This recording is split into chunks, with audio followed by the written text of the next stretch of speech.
Does anyone in your life require special assistance? If so, stay tuned to learn more about special needs trusts and how they may help someone close to you.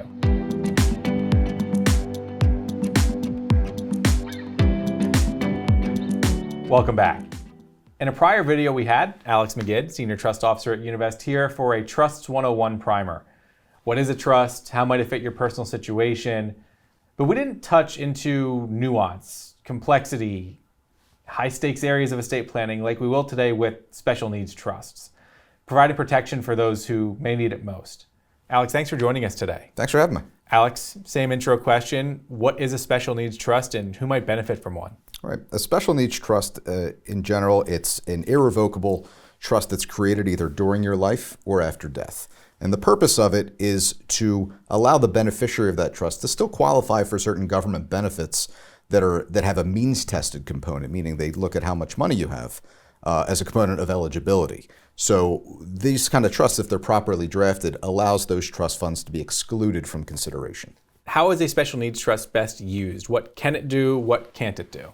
You know, a special needs trust, there's a lot of nuance to it, which is why it's more high stakes, in that, you know, it can pay for certain things, but not other things.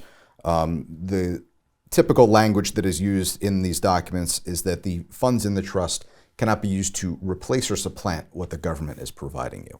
You know, for instance, if the beneficiary is receiving or applying for SSI, you know, the government kind of earmarks that for your housing and your food needs. You know, so distributions from the trust would not be appropriate to pay for those things. What it could be used for are things to generally make the beneficiary's life better. You know, things like personal items, entertainment, luxury items, vacations, vehicles, medical issues, real estate for them to live in, things like that.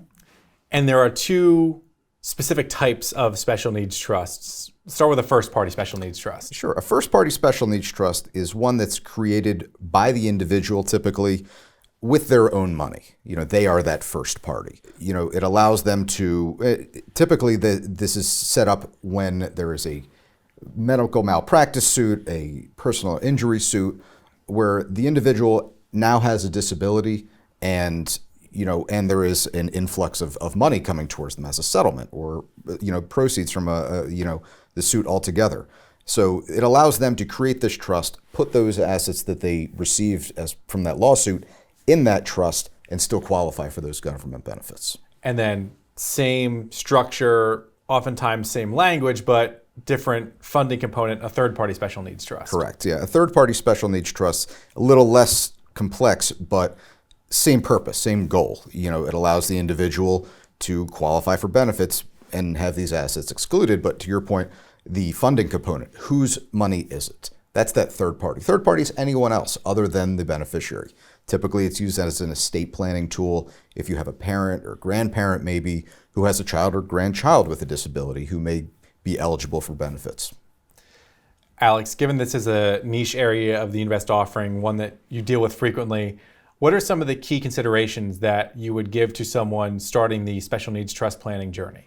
Right. I mean, you know, if the individual is going through the lawsuit process, working with their attorney, they may be versed in this already, but their attorney will bring in an estate planning attorney into the fold at some point to kind of draft the documents and make sure everything works correctly. But if you're doing your own planning and you may think this is appropriate, step one is to speak with your attorney and kind of work backwards and kind of look at what the goals are and what your concerns are about who may be receiving property or, you know, assets through your estate and whether a special needs trust would be appropriate for them. And Alex, I guess to put a bow on this, what is a lasting message or maybe a misconception to clear up for folks who are starting the journey that might make a special needs trust more approachable than they might originally think? Right. I mean, you know, this is one of those topics that not many people know about unless you need to know about it. You know, and I guess that's a good thing, but it's, you know, when you're considering whether a special needs trust is appropriate and how to think about it, it's really, you know, needs-based. It's really looking at the individual circumstances of the person, what their goals are, what they have, where they are in life, and to see if this is appropriate. Excellent. Alex, thanks for joining us today. Thanks for having me. And to the viewer, thanks for staying engaged. If this fits your personal situation, if there's someone you might contemplate or know about in this circumstance that could use a little additional assistance, don't hesitate to reach out. You can visit our websites, meetgirard.com, univest.net. While there, find contact information for Alex, for myself, and the rest of our teams. We'd be happy to guide you through this complex and nuanced topic and hopefully steer you in the right direction to reach a great resolution for you and your family.